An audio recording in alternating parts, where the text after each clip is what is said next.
Hey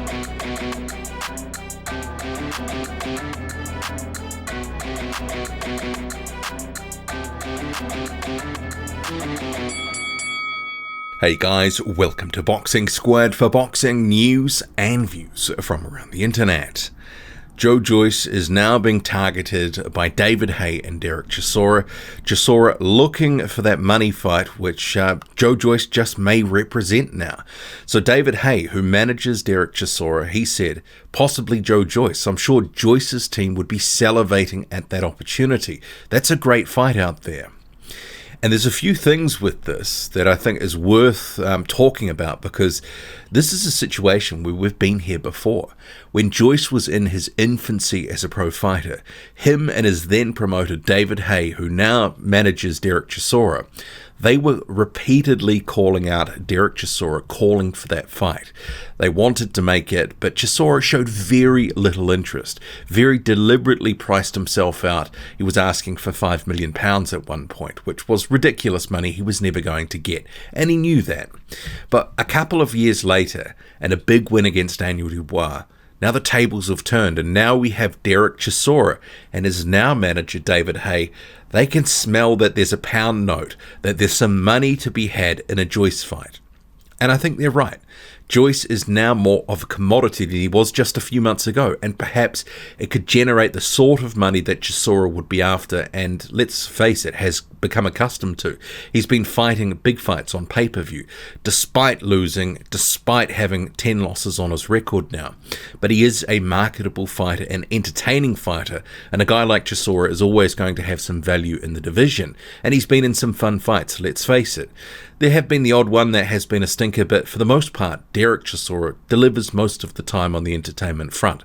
So now he's looking at Joyce, and you look at that and go, well, that might be the best option out there for Derek Chisora.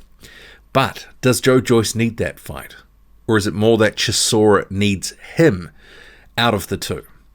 And I'll start with the latter, because after the loss to Alexander Usyk on pay-per-view, where does Chisora go? He's either lost to many of the top domestic opposition in recent years, think a Dillian White, or even a bit further back, Tyson Fury, or there's no money in other fights with the likes of a Hughie Fury, for example, that sort of level of opponent where it's probably a relatively competitive fight, but is the money there? Probably not. And I was actually mulling over for a video on Patreon, and this was all ahead of David Haye making these comments about, well, where does Chisora go next? What are his next steps for 2021?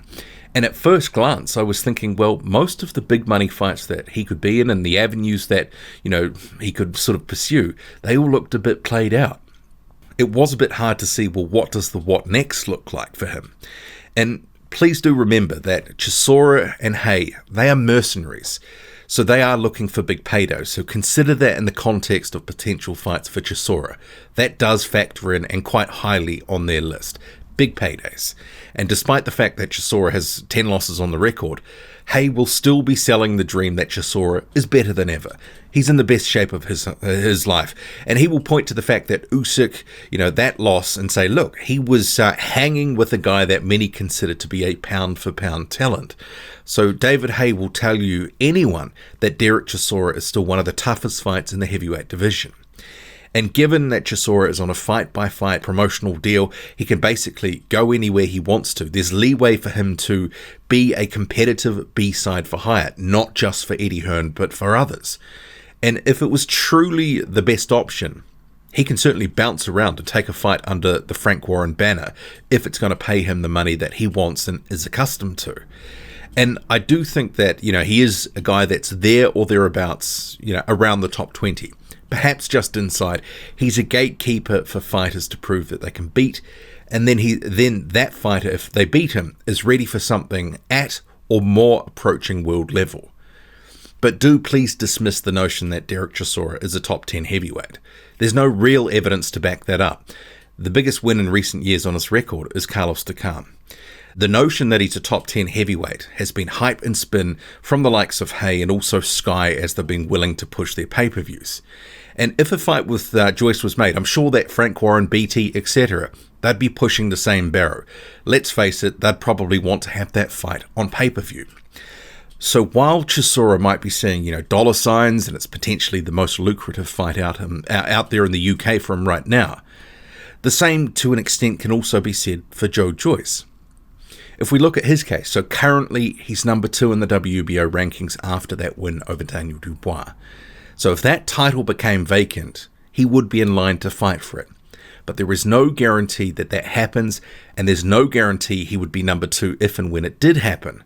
So he's likely going to need to fight, not only to solidify his rankings across sanctioning bodies, including the WBO, but as a 35-year-old who's still climbing his way up the division, he needs activity. And let's not forget, I'm sure he wants to make as much money as possible from boxing while he can, especially while he's in his prime. And Chisora could represent another stepping stone that pays him well. And yes, I would predict that Joe Joyce does beat Derek Chisora. I think he'd probably wear him down and either stop him late on or force a retirement. We have seen Chisora retire before on a stool. And I think there's also a couple of reasons that it makes sense for Joyce beyond money.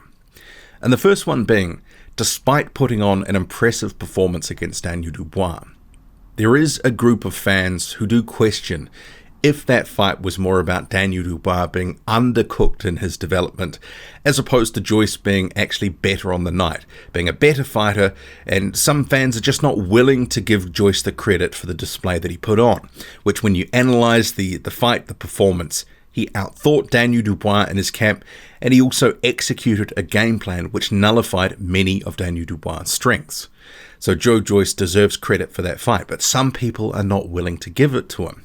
So there is something to be said that a Chisora fight is an opportunity, something close to a world level fight, but not quite, but where Joyce can actually, again, prove himself and show again that he deserves to be considered ready and able to fight a top 10 or a top 15 fighter. And it would be a very good win for his resume if he could beat Derek Chisora. But also, if the WBO doesn't become vacant, say Anthony Joshua defends against his mandatory Alexander Usyk, which is certainly a possibility, what is the option for Joe Joyce? Where does he go then? Who does he face? Because he's called out Usyk, but if that fight doesn't happen, he needs to fight someone, right? And right now, there's potentially a fight with Marco Huck on offer that would, he would need to defend his recently won European title against Huck, who is the mandatory to that belt. But apart from that fight, which appears an obvious what next, it's available, the options look a little bit thin on the ground for Joe Joyce. I mean, naturally fans have thought, because remember, Frank Warren's on a bit of an island. I mean, Joe Joyce has just fought Daniel Dubois. He's probably not going to face Nathan Gorman, and Tyson Fury is not going to be giving Joe Joyce a shot next. Let's face it, that's not happening. So apart from those named heavyweights in that stable, Frank Warren doesn't seemingly have a lot of options elsewhere. I mean, maybe at a stretch you could sort of say, would he look to a free agent like a Michael Hunter?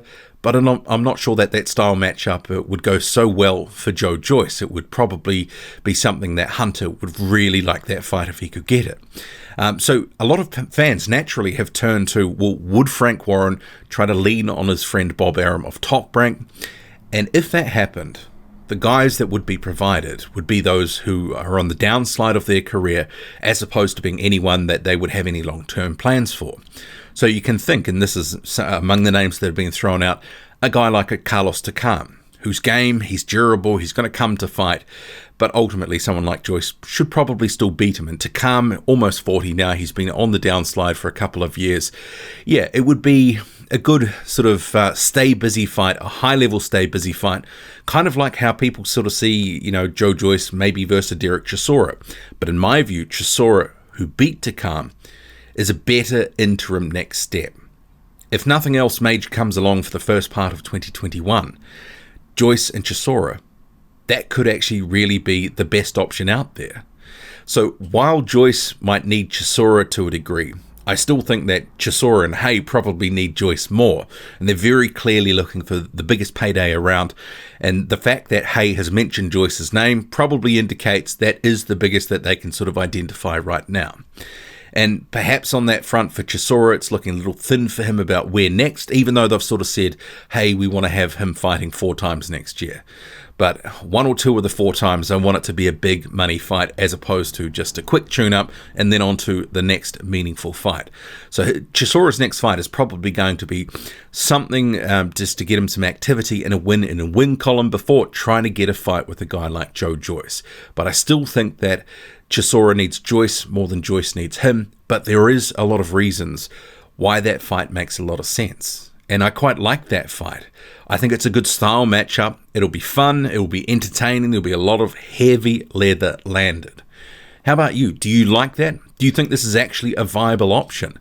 I think the fact that Chisora has some freedom to move around, promotionally at least, could make that a much more viable and an option maybe many of us just really hadn't considered, because a lot of guys who do have these one-off deals with a guy like Eddie Hearn don't tend to sort of, leave and go elsewhere. You think Dillian White's been on Fight for Fight, for quite a long time. Chisora's been doing it. Dave Allen was doing it. So there is that to be said about, guys who have been with Hearn on these one-fight deals continue to fight with Hearn. But given that Chisora's been in a lot of those big domestic fights over the years, doesn't seem to be a lot right now sort of screaming out a logical matchup that's going to make him a lot of money. I think the Joyce fight does sort of tick a lot of boxes for both guys. What do you make of it all? Drop a comment, loud and often. Hit like, hit subscribe. Follow me on Twitter, boxing_squared. I'm out.